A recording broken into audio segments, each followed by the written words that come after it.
If you're watching this, your computer sucks, and I'm sorry. But that doesn't mean you can't edit high quality video on your PC. It just requires a little bit of finessing. So let's get right to it. We're going to go over how to make effective and informative proxies in Davici Resolve. I personally edit in Premiere Pro, but I create all of my proxies in Davici Resolve due to the data burn options. Okay, here we have a brand new project in Davici Resolve, and I have 2 clips in my media bin. And these clips are from my short film that I created last year. I'll link to it right here, or here, one of the two. I shot my short film on my Red Komodo at 4K, my Blackmagic 6K Pocket Pro at 4K. So I had a lot of high quality media that I needed to sort through and understand what came from where. When I created my proxies, I created a system for me to understand what take it was and what camera it was, right burned into my proxy. So here I have dragged my 2 clips onto my timeline. I have clip number 1, which is scene 3, shot B, take 2. And clip number 2, which is scene 3, shot B, take 3. Now if I go back to my media bin, we can understand these 2 clips were shot at 4K, 4096 by 2160, but we want to edit faster on our PC. So what we'll do is we'll convert these 4K files into 1080 files. But before we do so, I want to add some additional information to these clips. What I'll do is I'll go to the beginning of the clip, I will navigate to Workspace, and under the Workspace dropdown, I'll navigate to Data Burn-In. Now, Data Burn-In is very effective for compiling information onto your footage. So what I typically do is I add a custom text, and under the custom text, I'll create a naming convention for this clip.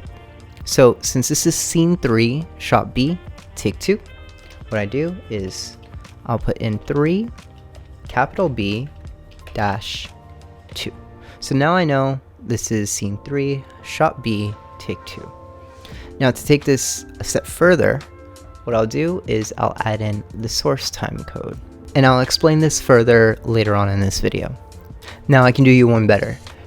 If you want to take this even further, you can even add in the source location of the clip itself through source file name. So now I know, well granted, this is quite a big file name, but now I know where exactly this clip sits on my drive. A reason why you would need something like this, let's say for myself when I'm editing YouTube videos and I just want to pull some B-roll from a different folder or a different day. What I can do is when I'm creating my rough edit with my proxies, I'll know exactly where this raw file sits in my directory. But for this explanation, it's a tad bit overkill, so I won't need that. Great, so now we have labeled this first clip as 3B, take 2. I'll maneuver to my next clip and make this 3B, take 3, and add in the source time code. Now you can use this for endless amounts of takes and clips. I have done this with projects that have over 100 clips, and it's quite easy to organize. It just takes a little bit of patience and sitting down and naming each clip. Now under the delivery tab, what I use to encode my proxies is I'll stay in the format of QuickTime, and under our codec, I'll go to DNX HR. Under our type, I'll hit the DNX HR drop-down menu and scroll all the way down to DNX HR LB for low bandwidth. Now under our resolution, I use 1080. Now that we have set what we want our files to be, we'll make sure we click render individual clips. Now this is a very important step. Once we have all of this set, we'll go to the file and make sure our file names use our source names. This will allow us to relocate our proxies later on. And then we'll just hit add to render queue and render our clips. Now I'm going to show you a practical example of how I use my proxies when I cut my short film. So here's a version of my project from my short film. Before I did my color pass, I cut everything in proxies with the 1080 files. So that's why it's a little squished up. And change my sequence to 1080 so you can see it better. This sequence is made entirely from my proxies, and it shows me from the rough cut exactly what clip I used in what position from their source timecode. So from here, I went from 1C take 1 to 1A take 2 to 1D take 1 to 1A take 1. And I know all of this just by looking at my rough cut.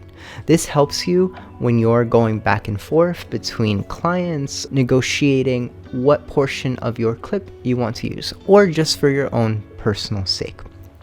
So once you edit your footage using your 1080 proxies and you're ready to color in, let's say, Davici Resolve and get that master resolution back, what I do is in Premiere Pro, navigate to export a Final Cut Pro XML.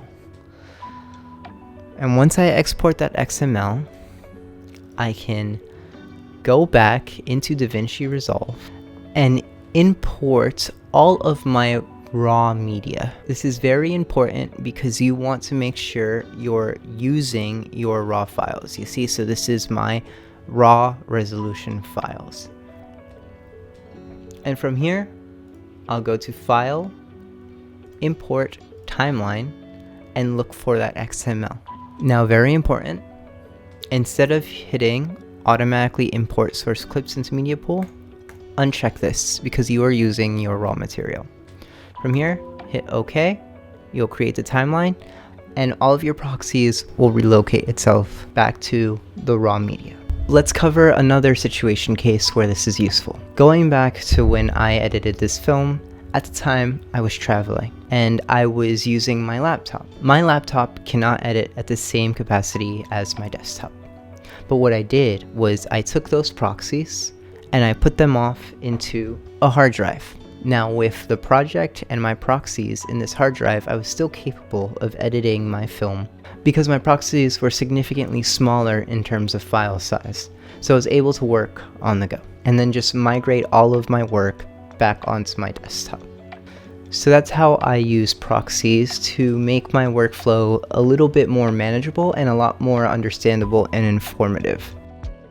Proxies are a great tool, especially when you do not have the computing power to edit 6K. Work smarter, not harder. Thank you for joining me, and if you enjoyed any of these tips, maybe check out one of my older videos, and subscribe. I don't know, be a good person.